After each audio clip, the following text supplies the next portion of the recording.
Hello everyone and welcome back to my channel. Thank you for tuning in. So today is another part of my autism series. So today I'm going to talk about what triggered me to recognize something was wrong with my son. I shouldn't say something was wrong, but what I noticed was different and hence got him onto the pathway to get assessed and hence diagnosed. So Zuri was my first, so it's not as if I had any experience with children before, and so I didn't pick up certain things earlier.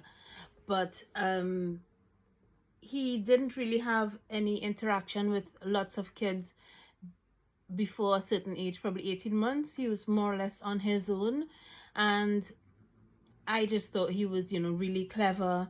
And because his first word was scissors, and he wasn't even a year old. So I was like, oh my God, Zuri is so clever. He's going to be a scientist or something ridiculous. But yeah, that I didn't I didn't pick up anything until he was a little bit older. Let's say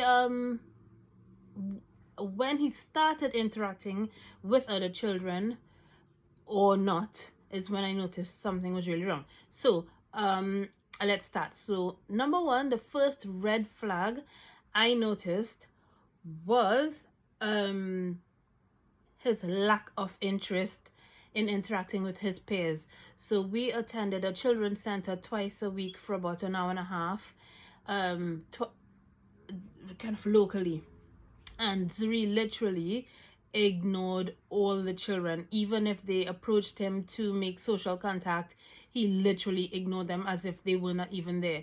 So that was my first red flag. And so, little kids that age, they kind of approach their peers and they'll share their toys and things. And when they did that with Zuri, he would, as I said, it was as if they weren't even there. So I thought maybe he might be a bit antisocial, but that did not change for months. So that was one red flag, his lack of interest in socialization. Second red flag for me was he did not like making eye contact. Actually, he didn't make any eye contact at all, and he went out of his way to make sure he didn't. So if you called his name, his face would go to your direction, but his eyes would be elsewhere. And you say, oh, Zuri, look at me, and he would do his utmost best to look away. So he would look everywhere else except at you. And that carried on for a very, very long time. So he's 7 now. I would say that probably stopped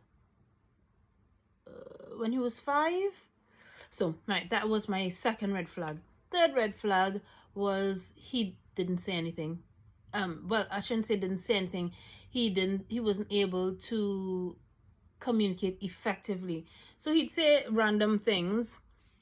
Like, as I said, his first word was scissors, but he wasn't able to express his needs. So if he wanted anything in particular, his communication would be taking you physically there, and he might, put your hand towards the object. So, I mean, at the age of 2, I'm not expecting sentences, but he didn't even say mommy, daddy, nothing. He just said random words. At this point, he loved letters and numbers, so that was his go-to thing. He wouldn't play anything else besides letters and numbers, and he'd line them up, and he'd have them lined up in a certain kind of way, and you could not touch it. But that the communication was the third red flag. I didn't, as I said, Zuri was my first, so I didn't know what to expect of a child his age. But my brother, who was studying medicine at the time, he came around and he's like, I think Zuri should be saying at least this, and this by this age, and I was like, okay. So when I took him to see the health visitor to get his 2-year checkup, actually no, it was not. I took him to a drop-in center to see a speech and language therapist, and I said to her, I think this might be the case. So I think at this age he should be doing, at least saying certain things, or he should be having some interest in interacting with his peers and things.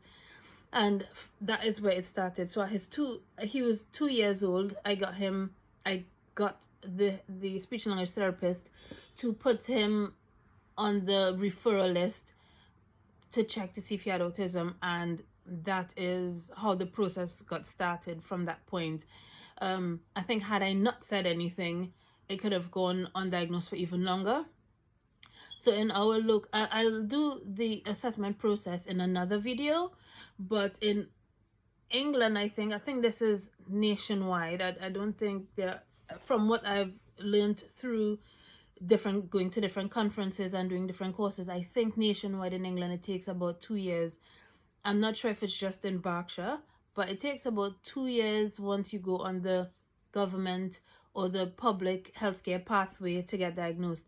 So Zuri got put on the referral list when he was 2. He actually got diagnosed like 2 days before he turned 4 years old. So it is fully 2 years in order to get a diagnosis. So it is a very long time. However, within that 2 years, he did have various visits with speech and language therapists, and I'll go through as I said in another video, his communication in depth a bit more. But this was basically kind of a video to kind of highlight what I noticed was different with Zuri. And looking back on it now, there are other red flags, but I wouldn't have known. Having said that, I didn't know anything about autism before I kind of figured Zuri probably was autistic. I didn't know anything. But had I known there were other things that he did when he was younger, that would have been a red flag for somebody who is in the know about it. Okay, so those are my three red flags, let's say, that kind of pushed me forward in terms of getting him seen by a professional and started on the pathway to get diagnosed. And thank you for watching. If you have any comments or there's anything you want to know or anything at all, don't hesitate to leave a comment. I'll get back to you as soon as I can. And subscribe. And yeah, thank you for watching. My next video should be coming out quite soon. I'm thinking about either looking at communication or my experience with mainstream schooling with a child with special education needs like autism. So thank you and enjoy your day.